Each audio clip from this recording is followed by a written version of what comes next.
what we've just found out about, in the Bible, it talks about child sacrifice. Well, what we are doing here in America is worse than child sacrifice. Why do I say worse? They take the child in ancient times and throw it in the fire to a false god. Well, we have that same false god in America. You know what his name is? The god of convenience, the god of self.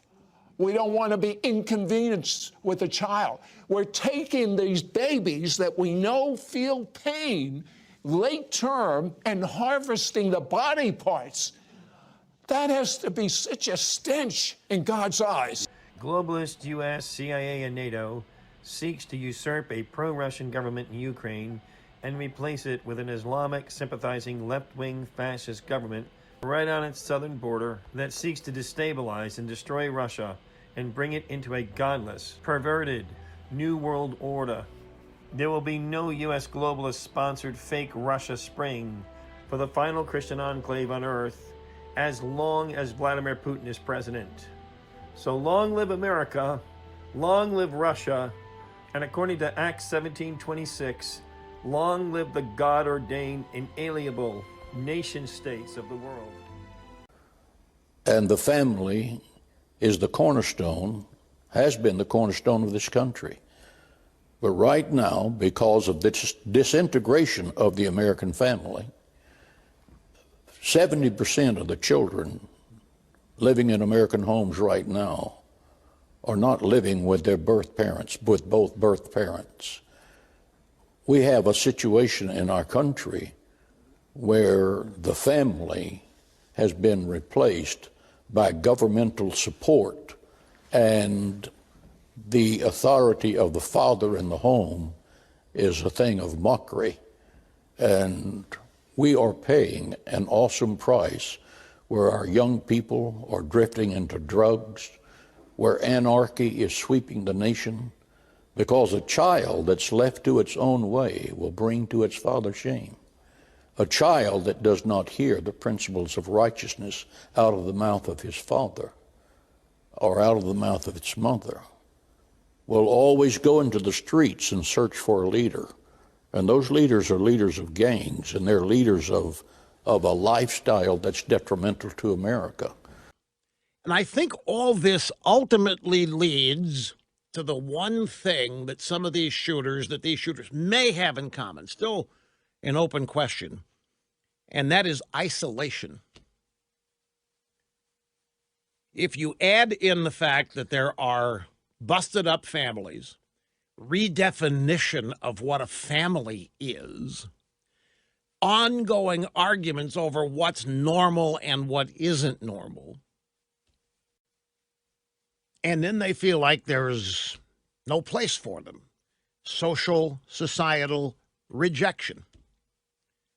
Used to be able to turn to religion to find meaning and purpose, but that's kind of been blown to smithereens now, as people have mocked and made fun of that. So the breakdown of the family and the redefinition of what is a family, and the idea that, well, you don't really need a mom and a dad. That's old-fashioned. That's quaint. We move on. I think there are certain things human beings need that thousands of years of societal evolution have accommodated. And in the last number of years, many of those foundational things have been blown up, distorted or destroyed, and I think it's led to a lot of people feeling unanchored.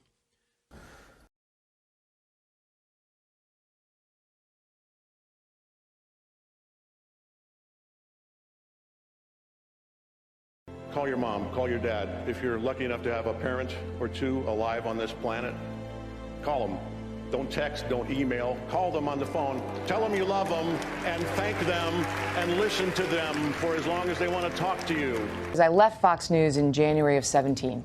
And the reason I left is because I wanted to be with my family, right? I was missing my kids' childhood. They were little, like 7, 5, and 3. So I could still see it. I could still be a part of it. And now I'm doing it. You know, I have spent the past year in particular, but even before that, with them. And I'm mothering my own kids, and there's no substitute for that. You know, I lost my dad when I was 15 years old. And so I know on an inherent basis, you don't get a do-over. I used to say that I have three pillars in my life, which is my mom, my dad, and my sister. And without them, there's no me. I really respect young men who get married and have children. I think that is the toughest and most noble job that a man can have on planet Earth, especially in times that are so questionable, especially with the fears raging through America today about the socialism that is hanging in the air like a lead balloon, because we understand that the arc of civilization requires propagation.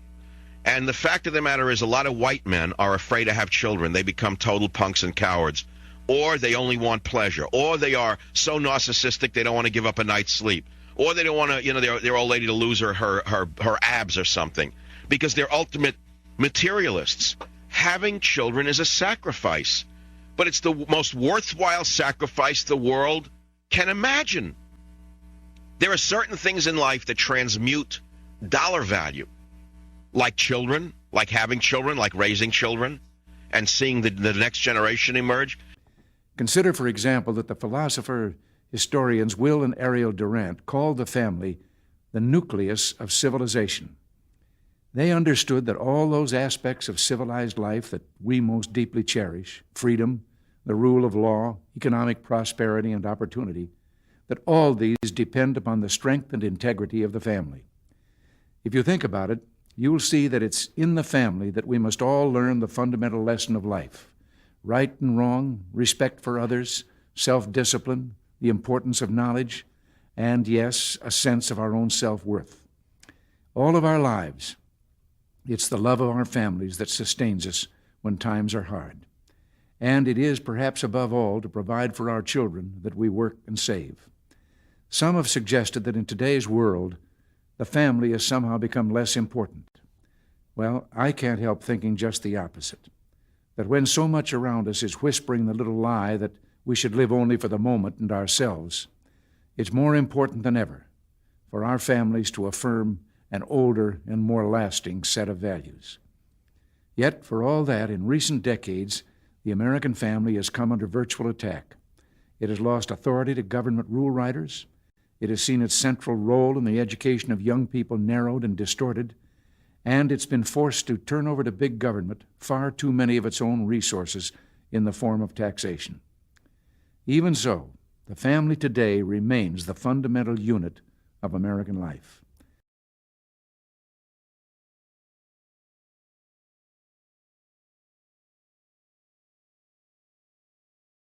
What would you imagine your family to look like in 5 to 10 years?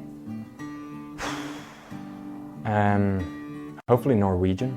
They're a really good-looking bunch of people. A couple of children and a cat, you know. One of my biggest fears, I suppose, is to be able to construct a family or to build a family the same way that my parents did. Well, I would like to find the right person to get married to and to have kids with. I would not like a big wedding, but yeah, I think I'd like, you know, if I find the right partner and someone I want to build a life with, I think it'd be quite great, you know, a quite great excuse as well for a mat party. I never really pictured myself wearing white dress and all of that. A suit, definitely. Traditional. So, yeah, something quite simple, but with lights everywhere and just a swing band and something quite, you know, simple. I wanted to be informal, just like my sister's wedding, by the beach, wearing shorts and having friends through the ceremony. I'm Ricardo and I'm gay. Hey, I'm Jan and I'm gay. My name is Connor and I'm gay. Hi, my name is Sivan and I'm a lesbian. My name is Danielle and I am a lesbian.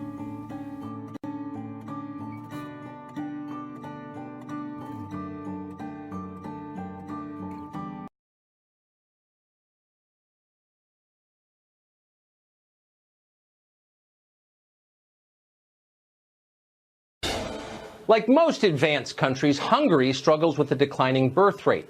In America, for perspective, the average woman has 1.7 children. That's the lowest figure we've ever had in our history. In Hungary, the number is even lower than that, fewer than 1.5 children per family. Hungary has lost more than 500,000 people in the past 30 years. At this rate, unless something changes dramatically, there will be no more Hungarians. The neoliberals who run the European Union and every think tank in Washington strongly agree on what Hungary should do to fix the problem: give up. Instead of helping the native population to have more children, the Hungarian government, they say, should import a replacement population from the third world. That's the George Soros solution. But Hungary's Prime Minister, Viktor Orban, has a different idea. Instead of abandoning Hungary's young people to the hard-edged libertarianism of Soros and the Clinton Foundation, Orban has decided to affirmatively help Hungarian families grow. Orban's government is giving young women $35,000 low-interest loans when they get married for the first time. If these women have 3 children with their husbands, the loans are forgiven completely. If they have a 4th child, they're exempt from income taxes for the rest of their lives.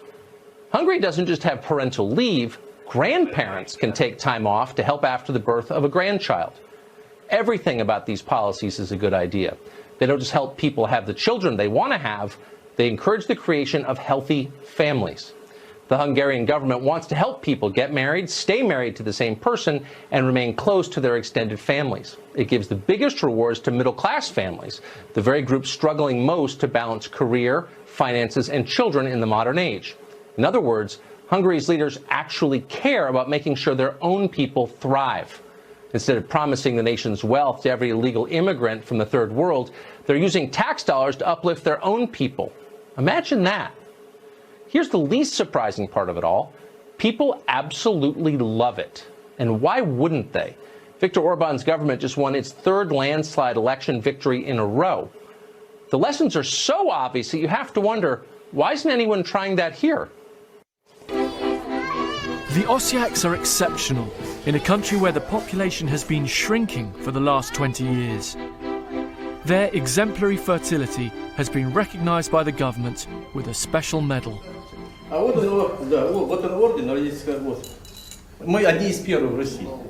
To be eligible for the Order of Parental Glory, you must have 7 or more children and be morally upstanding. The Osyaks tick all the boxes. Nadezhda's coming out with hers. Международный. Поздравляю.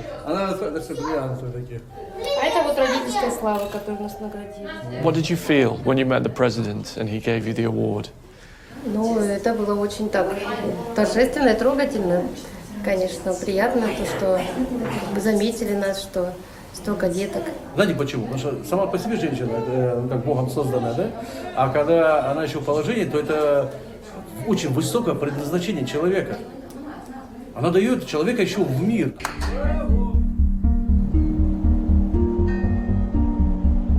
There's another side to the resurgence of the Orthodox Church.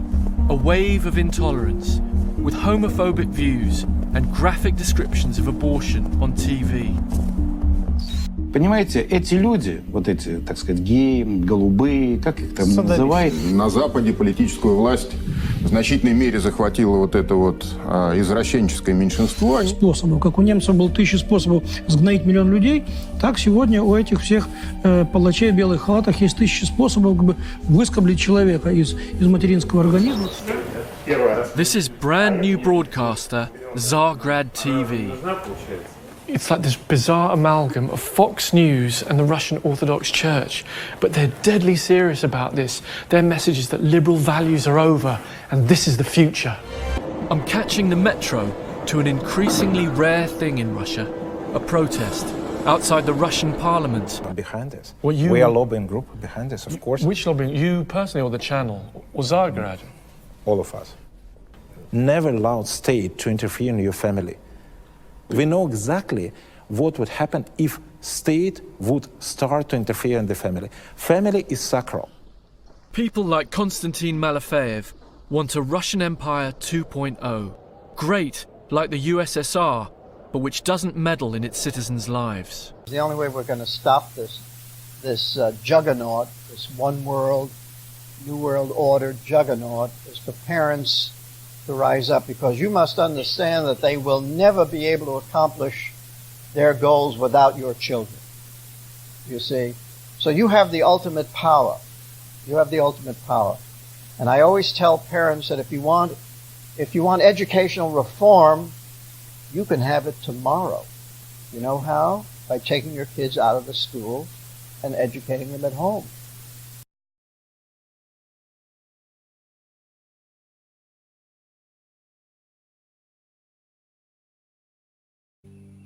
I had 4 sons. I disciplined them.